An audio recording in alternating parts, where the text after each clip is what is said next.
Welcome to Hood Champion Boxing and Sports. In boxing, you find a way to win or you find a way to lose. Errol Spence Jr.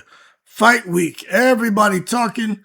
Is Errol Spence going to go down to Australia, upset Tim Tszyu? Is Tim Tszyu going to prove that Errol Spence has been away from the sport too long? Everyone has an opinion. But look, I don't care about all that. What about the 160-pound discussion? Now, everybody's thinking Errol Spence is out of shape. That's why Errol Spence didn't want to fight at 154. That's why he pushed for the weight of 158. And then now the fight's at 160, right? Everybody out here talking out their cock a hole. Errol Spence is out of shape. Errol Spence can't cut weight. Errol Spence still struggling from the lingering effects from the car accident. He's struggling from the lingering effects of Crawford putting the Omaha, Nebraska bing-bings on him. How about this? How about 158 pounds is not that far off from 154. So there's nothing wrong with fighting at 158. But how about this? Long international travel can temporarily affect an athlete's body. Did you know that? Well, that's a fact. Okay, so Hood Champion's not making that up. You're talking about Errol Spence sitting on a long flight. And what I'm about to tell you, this is a fact. I went and did some research. Some people experience temporary fluid retention, mild swelling in the legs or feet, and changes in hydration balance. What I'm telling you is factual shit, man. So now when you think about it, although these effects are generally short-term and can be usually resolved with movement, hydration, recovery, who wants to run the risk of going to Australia to face Tim Tszyu, knowing that they may have this fluid retention issue? So no, you know what you do? You establish a safety net and say, you know what? Let's bubble this weight up, to another 2 pounds. That's about what my body may retain, just in case getting them last couple pounds off during the fight week, just in case it becomes a little bit difficult. Because, sometimes it takes people a while to acclimate. It's not like Errol Spence got over there a month in advance. He just got over there. It's not even a fortnight. He didn't even get there a fortnight out. He got there less than 14 days out. So I'll tell you this. That's what I think it is. Now, there's no public evidence that this is the reason behind them upping the weight from 158 to 160. But I'm just telling you, man, temporary water retention from a flight, it could be the determining factor. And then weight negotiations typically involve multiple considerations, including contracts, health, training, competitive strategy. Who knows what really happened there? But I'm just telling you, that's what I think is going on.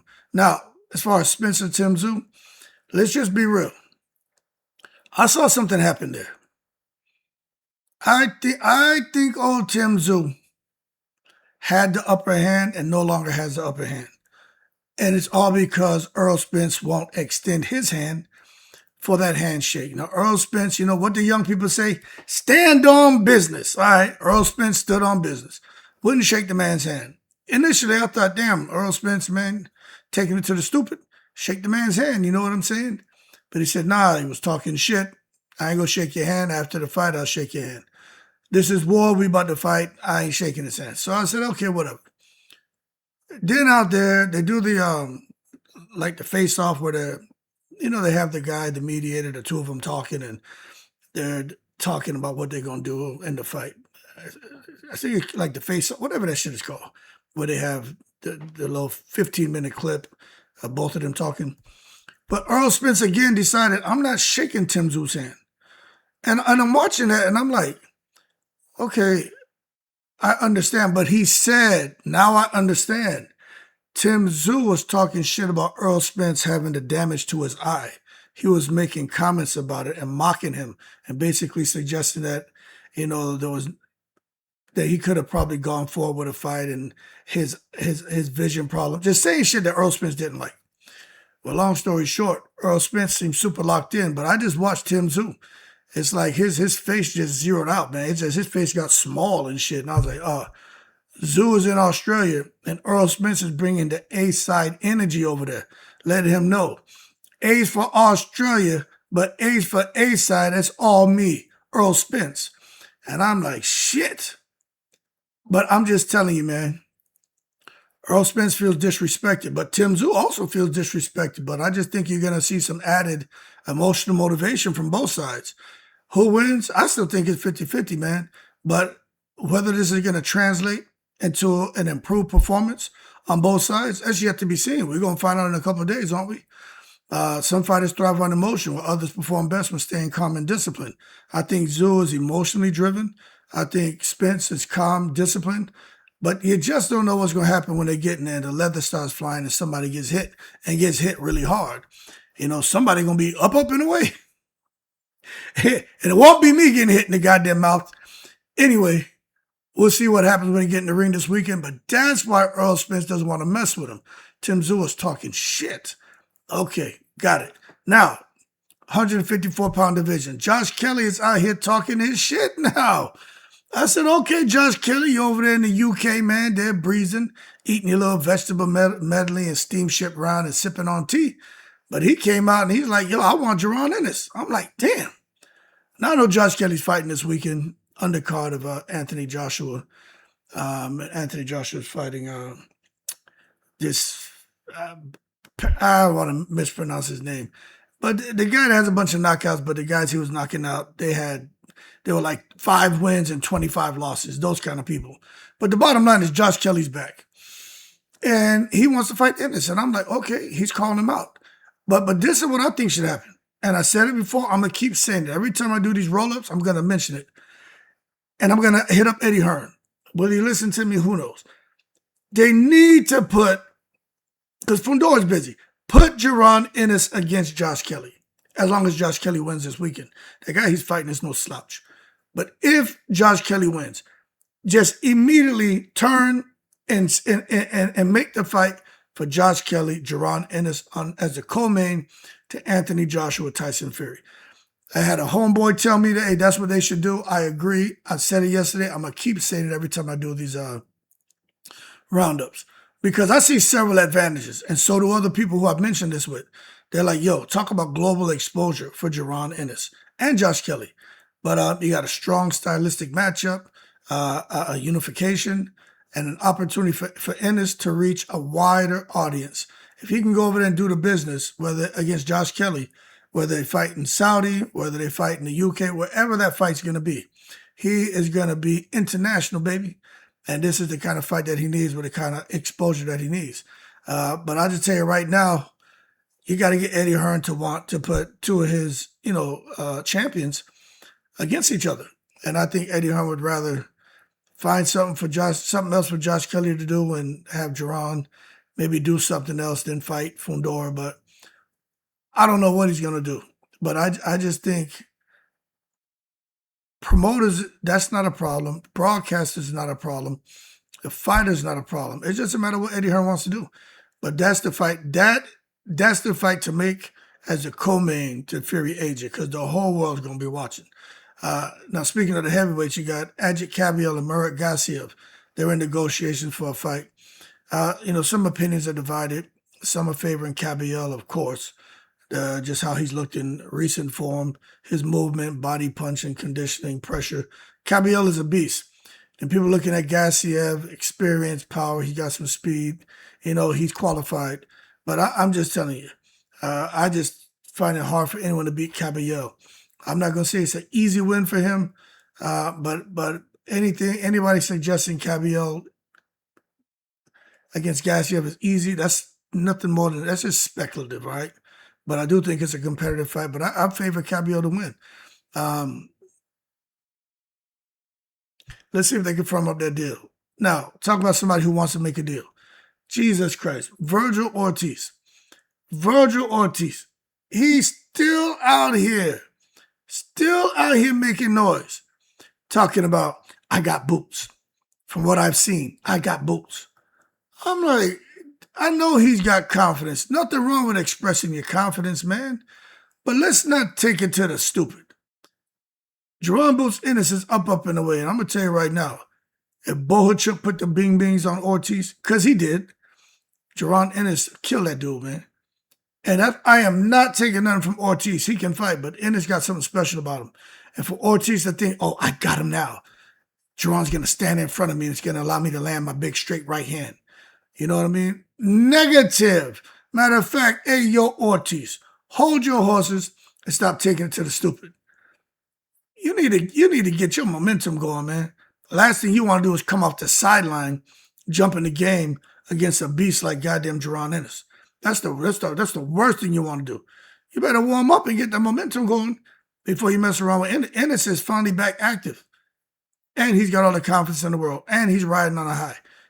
I think that's bad medicine. Sounds like De La Hoya just trying to cash out and Ortiz just trying to cash out. Why? I don't know. But I'm telling you right now, Vergil Ortiz, nobody want to hear him talk about his predictions. Nobody want to hear none of that. You got a division full of contenders. Go fight somebody, man. And quit worrying about Jaron Ennis. Quit worrying about Josh Kelly. Quit worrying about Fundora. You know what I'm saying? The ship sailed. And I'm going to leave it as that. Now, as far as Floyd Mayweather, Mike Tyson, look, the rumors are that they're going to meet in the fall in an exhibition. So it looks like it's still going to happen. That could explain why Mike Tyson's back in training. But this is what's generated a lot of interest. Not the two of them fighting. I don't think many people give a shit. But it's the fact that Manny Pacquiao could be on the undercard. Oh, so you got the three pops and shit. And figured out a way to make an incredible fight card with Tyson and Mayweather headlining, and then Pacquiao as a co-main against who I don't know. But I'm like, that would be very interesting. And of course, probably lead into Mayweather and Pacquiao fighting next. You know what I'm saying? But it hasn't been officially announced, but it's just a rumor. Don't treat it as confirmed news, but it's a strong rumor. And if Pacquiao appears on the undercard, I just want to know who he's going to fight. But that would be interesting. Now, this guy, Keith Connolly, and Teofimo Lopez.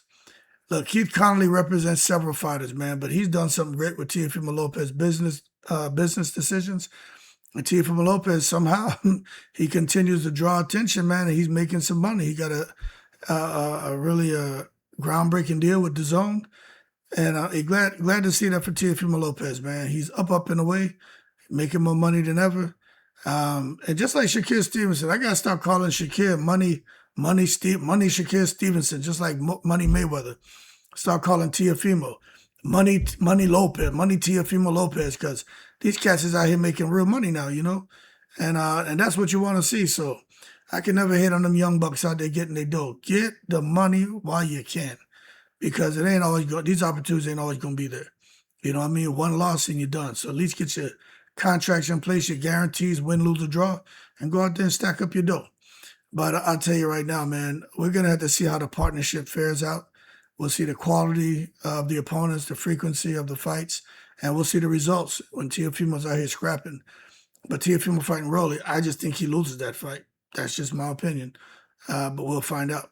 Talk about somebody who could have lost, dodged a bullet. Old Paulie Malignaggi, another old pop. We know what the Magic Man was when he was in his prime, man. Great boxer, slick boxer, speed. But let me tell you something. He was trying to become a replacement for Jamal Charlo out there in Australia. You know, he had put his name in the hat. They considered him. Doesn't look like he's going to get the fight.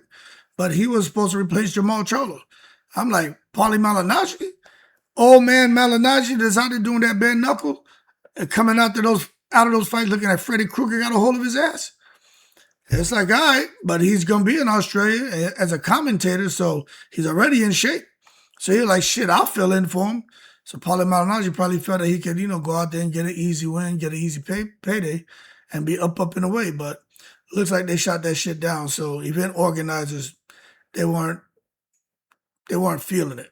But it was discussed. So we could have had Paulie Malignaggi as the co-main out there in Australia, but it looks like they passed on him. Now, talk about somebody who's going to be around for a while. Long as he fights at his height, uses that reach, and shows that mind-boggling power, is Hamza Shiraz. He is a very intriguing, I would say, champion. He was an intriguing contender. He's a problem. at 168. Height, reach, speed, power, getting better under Andy Lee. Hamza Shiraz will destroy your ass. And I'm going to tell you right now, can he take over the division? When I'm looking at division, I think he can. I think he's got everything it takes to take over that division at 168 pounds. I would love to see him fight a rematch with Edgar Berlanga and see how that goes, which I have an idea how it's going to go. But we got to see we got to see when he steps up now, because Edgar Berlanga is not elite. But with Hamza Shiraz going forward, we'll see how he handles the elite names at 168 pounds. And if he's in there, destroying them and knocking them out, I think he's going to be the new king. The Canelo fight, I'm not sure Canelo will fight him. I believe Connolly will put the duck sauce on the fried rice, because Hamza Shiraz may be more of a threat than David Benavidez. Just with his style, Benavidez is going to come forward, so Canelo will have opportunities. Hamza will box you. You won't be able to get to him. Canelo doesn't like those styles of fights. He wants somebody that's going to come to him and fight him. He doesn't like somebody who's moving around, using that reach and boxing. Canelo hates that. So, will Hamza get the fight? I don't know, but I think he may be the next big dog at 168. Now, the real big dog is Jai Opetaia. Jai Opetaia, the Osmoan, Aussie, oi. Let me tell you something. Them Australian fans, they continue to view Opetaia as one of the country's premier boxing talents. They love this guy. But they're pissed off, boy, how he's being treated. This man had his title stripped. Damn sanctioning bodies acting the fool. But it looks like now some of the sanctioning bodies may want to cooperate. He may get his title back. But I'm telling you right now, man, when you listen to his supporters, they're glad that he's going to be the co-main to Ryan Garcia and Conor Benn. And he'll be back in the ring. I expect him to destroy whoever he's in the ring with. The Osmoan is a king at cruiserweight. But he's got the tools to become undisputed. It just, right now, it looks like David Benavidez has been the chosen one and shit, because Benavidez is getting all the opportunities to fight for titles. But I think once he and Jai fights, Jai's going to show that combination of power and skill makes him more than a dangerous opponent. It may make him to be more than David Benavidez can handle, and you'll see that he goes and he clips him. And all he has to do in the interim is to keep winning and strengthening his position in the division as the king of cruiserweight. David Benavidez is not the king of the cruiserweight division. So for all y'all coming out here talking all that shit, to that I say, in the most respectful way, hold your horses and stop taking it to the stupid. Jai Opetaia is still the big dog, man. And there's a lot of discussion amongst fans on if Benavidez could eventually go and try to scrap with Opetaia. Let me tell you something. Benavidez says he wants to fight. Opetaia says he wants to fight. I don't think Benavidez is necessarily avoiding him out of fear. I just think he's trying to collect as many belts as he can to improve his negotiating leverage. That way he can come in and be the A side and at least get a 50-50 fight. Because right now, Opetaia, he has that ring belt, and he's over there with Zuffa, and they got dough over there. So if Benavidez comes in to make that fight, ain't no way in the world they're going to give him no 75-25 split. No way. So I think Benavidez is just shooting for a 50-50. And I think that's fair, to be honest with you. You know what I'm saying? We're not blind. We can see the bullshit going on, the secret society looking out for David Benavidez. And look, I ain't knocking him. He got the connection. It is what it is. But we all know the real. And the real deal is Jai Opetaia is getting screwed over. But Jai Opetaia is really the king at cruiserweight. So hopefully we'll get some more than just these guys saying they want to fight. We'll start to get some credible statements about negotiations. And then you'll see, man, that's when people will really get excited and the Australians start going buck wild, and the Samoans. Because everybody out there is rooting for him, even over his stateside, rooting for Jai Opetaia. Now, before I get out of here, Claressa Shields and Kaye Scott. Every single day, people are talking about Claressa Shields. But this matchup continues to generate conversation because both fighters appear to be preparing, but with different priorities. And that's just how I see it. Kaye Scott, supporters say she's focusing on her conditioning, her endurance, her functional strength, sustaining a high work rate over championship rounds. That's what you want to hear. That's exactly what you want to hear when it comes to these fighters. Because she's going to need that conditioning, that expanded gas tank. She's going to need that endurance. She's going to need functional strength. She's going to need to sustain a high work rate over championship rounds to keep Claressa, a.k.a. Pitbull, on your ass. off of her. And I'm just being real. So the idea behind that approach is just for her to maintain her effectiveness deep into the fight. Because I have a feeling Claressa going to get a little bit exhausted. That's just me. Just have to wait and see. But when it comes to big whoop, always out here pissing people off and shit. Fans have analyzed training clips, and even I looked, and I'm like, look like there's some challenges for her getting down to 160. It look like it's not that easy. But I just want to point out, like you all, we've all done a lot of training. But the training videos alone don't establish whether the fighter's having difficulty making weight or not. But when I'm looking at her, she just looking kind of big. And I'm not saying it disrespectfully. Like maybe the lobster tail is just too much. Maybe the thighs are too much. I don't know.